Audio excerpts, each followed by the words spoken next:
నియోజకవర్గ విద్యుత్ శాఖ పైన సమీక్ష సమావేశంలో పాల్గొన్నటువంటి అధికారులు ఎస్సీ గారు కానివ్వండి, ఏఈ గారు కానివ్వండి, ఏడీ గారు, సంబంధిత ఏఈలు, ప్రజాప్రతినిధులు అందరూ కూడా, నియోజకవర్గ ప్రజాప్రతినిధులు అందరూ కూడా, సర్పంచులు, మండల పార్టీ అధ్యక్షులు, కౌన్సిలర్లు, చైర్మన్లు అందరూ కూడా, చైర్పర్సన్ కూడా పాల్గొనడం, ప్రతి సమస్యను కూడా చర్చించుకోవడం జరిగింది. మేజర్గా ఐరన్ పోల్స్ కానివ్వండి, ఈ వర్షాకాలంలో ఐరన్ పోల్స్ షార్ట్ సర్క్యూట్కు గురి కావడం, దాని నుంచి షార్ట్ రావడం జరుగుతూ ఉన్నది. అధికారులతో ఇవన్నీ విషయాలు చర్చించడం జరిగింది.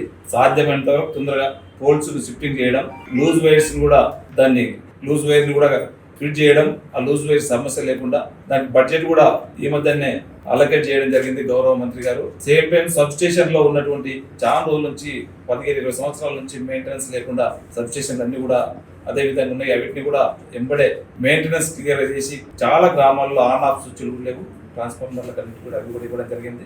ఇంకోటి రైతు సోదరులకు ఒక శుభవార్త, మీరందరూ కూడా ఇంతకుముందు మనం 4,000 డీడీ కడితే మళ్ళీ దానికి సపరేట్ మళ్ళీ ఎస్టిమేషన్ చేయించి దానికి అమౌంట్ కట్టే మళ్ళీ ₹1,00,000, 50,000, 60,000 ఏమౌంట్ అది బోర్డ్స్ అనేది మనం కట్టేది ఉంటుండే.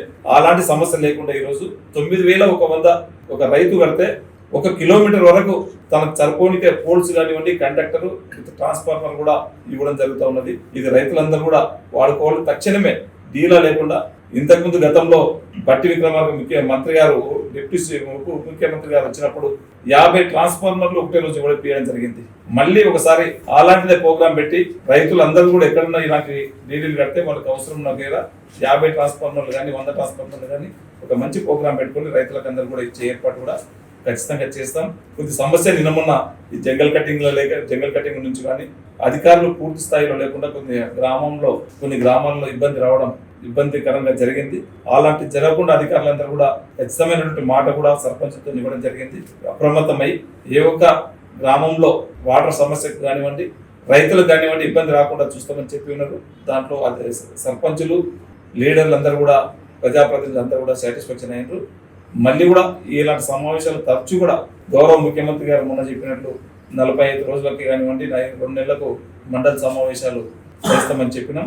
దాంట్లో ఈ సమస్యలన్నింటినీ కూడా, ఇప్పుడు ఏదైతే సమస్యలు చెప్పినామో అన్నింటినీ కూడా అధికారులు నోట్ చేసుకోవడం జరిగింది. అవన్నింటినీ కూడా పరిష్కార దిశగా తప్పకుండా ప్రయత్నం చేసి, జనరల్ బాడీలో కూడా మండల సమావేశం జరిగినప్పుడు దీనిపైన సమీక్ష చేసుకోవడం, ఏ వర్క్స్ అయినాయి, ఏ వర్క్స్ కావో ఇవన్నీ కూడా చేయడం జరుగుతుంది. మేజర్గా బషీరాబాద్ లో కూడా ఒక చిన్న వర్షం పడితే 1 రోజు 2 రోజులు కరెంట్ ఇవ్వడం జరుగుతూ ఉన్నది. దానికి కాసింపూర్ నుంచి సపరేట్ బషీరాబాద్ లైన్ కూడా శాంక్షన్ చేయడం జరిగింది. తొందరగానే ఆ లైన్ కూడా కంప్లీట్ చేపిస్తే ఆ సమస్య శాశ్వతంగా పరిష్కారం అవుతుంది. దాంతోపాటు ఇంకొకటి కూడా కరెంట్ కోర్టు నుంచి G1 వరకు కూడా ఇంకొక కొత్త లైన్ ప్రపోజల్ కూడా పెట్టడం జరిగింది. ఈ 2 సమస్యలు చేసుకుంటే బషీరాబాద్ సమస్య కూడా తగ్గుతుంది. ఇంకోటి 132 సబ్ స్టేషన్ కూడా నవల్గలో ప్రపోజ్ చేయడం జరిగింది. గౌరవ ముఖ్యమంత్రి గారు ఈ మధ్యనే కొడంగల్కి వచ్చినప్పుడు ఇప్పిస్తానని చెప్పి హామీ కూడా ఇవ్వడం జరిగింది.